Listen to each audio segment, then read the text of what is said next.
Welcome back to Living Local. The St. Elizabeth Hospital fire in Iowa is a book about one of the largest tragedies in Iowa's history. And here to tell us all about the piece is author Brett Grimes. How are you, man? I'm good. Welcome to the show. Thanks for having me on. Absolutely. So your story's kind of fascinating. You're a chiropractor. I'm a chiropractor. I'm a chiropractor by day, a writer by night. A writer by night, so to speak. Yeah, this was just something that I really enjoyed and decided to get into, and thought, what the heck? And yeah, why not, man? Yeah. And it's your first book. But let's talk about that journey from, like, I think I could write a book. Well, why not do it? Yeah, so that probably explains who I am more than anything, was just why not? I'm sure I can figure that out. So that's really what the process looked like. I started off just thinking, this is a really interesting story. This is something that I wanted to learn about. And I thought, if I'm going to learn about it, why don't I write that down and let others learn about it too? And so that's kind of how we got, that's how we got to this point. Yeah, and I had never heard about the story itself. But before I ask about that, I want to know, had you had like any interest in writing prior? Like, had you been doing anything like on the side? Not necessarily, no. I mean, I've written for a couple local magazines in my job and things like that, but this was just something that, it was more the storytelling more than anything. I love talking, I love storytelling, and so putting it into book format was just kind of natural. Okay, that's great, man. So let's talk about what the book is about, because I'd never heard this story before. Yeah, so it's about the fire that happened at St. Elizabeth, which was what we, most of us call Mercy Hospital back in 1950. It's now what we call Genesis West. And it was a mental health institution for women. There was one for men as well. And on January 7th, 1950, overnight, one of the patients unfortunately started the building on fire. 41 people died, one of those being a nurse, 40 of them being patients. It's the biggest tragedy in the history of the Quad Cities, and it's something that, like yourself, a lot of people didn't know much about. I had no idea.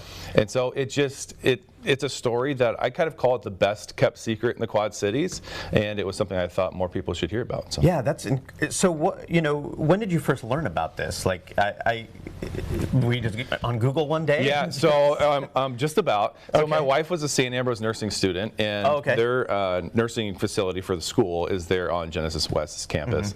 And so I had driven by there many times as a poor college kid to drop her off for school.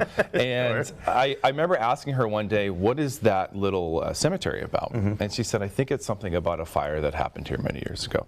And so at the time, this doesn't predate Google, but I looked into it a little bit. And then oddly enough, I was at Genesis East. My 4-year-old daughter was in the hospital with RSV about a year and a half ago. And we were there for 4 days, and I got very bored.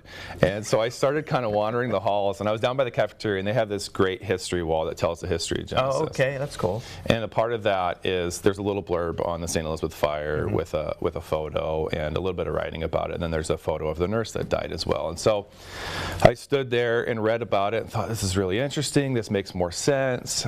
It wasn't exactly the story that I had been told before. And then I went back to the hospital room, did a quick Google search, saw nobody wrote a book, and had that what the heck moment. Why not? I think I turned to my wife and said, I'm going to write a book. And she said, what? And here we are. So I love that. And so how long did you have to research, and what did that process look like, I guess? So the researching part was really telling myself the story, because again, I'm a fan of history, but I didn't know the story myself. I started writing it really before I knew how it ended. And so writing in nonfiction, trying to piece together every bit of the story that I thought mattered, starting from the very bottom, which was the history of Mercy Hospital, and that dates all the way back to the Civil War. And then to take that all the way up to 1950, when the fire started, and then bring that forward to today. So I read every newspaper article I could, anything I could find on the internet. I was lucky enough to come in contact with Cody Yeager at the International Fire Museum, which is in the East Village of Davenport. And they had some records, and so I borrowed those and thumbed through those, and those were all first-hand testimony and a lot of handwritten witness accounts of what exactly happened.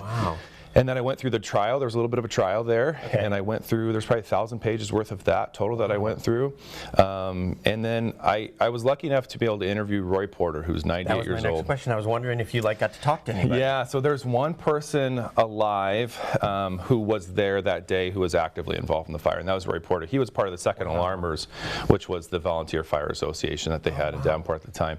This was the first fire that they had, and of course it was a big one. And so he was there, went into the building, building, helped carry a couple people out. He knew the fire chief really well, and so that's cool. it was really neat. And for a 98-year-old guy who remembered almost everything from that day, remembered what it sounded like, what it smelled like, stuff like that. So, well, let's talk about how viewers can get a copy of the book here. Yeah. And, how can they go about doing that? So the best way to find it is arcadiapublishing.com. That is the publisher's website. Okay. You can also find it on places like Amazon and anywhere else where books are sold. It's here in the Quad Cities as well at Barnes & Noble and Books A Million and that. That's great. So is there another book coming out? Is there another one coming? That's everybody's favorite question. I need to finish telling this story publicly, I think. I want to, the goal is to hopefully get a memorial at Genesis and that. That's great. And then spend some time with my kids, and then I might get the itch to do it again. We'll see. So. Well, hey, man, I love that you just jumped in and did it, and that's fantastic. And thanks for sharing the story here today on Living Local, man. I really appreciate it. I appreciate it. Thanks, Yes. Brett. For more information, you can get your very own copy of the book when you visit arcadiapublishing.com. We'll have all those details posted at ourquadcities.com.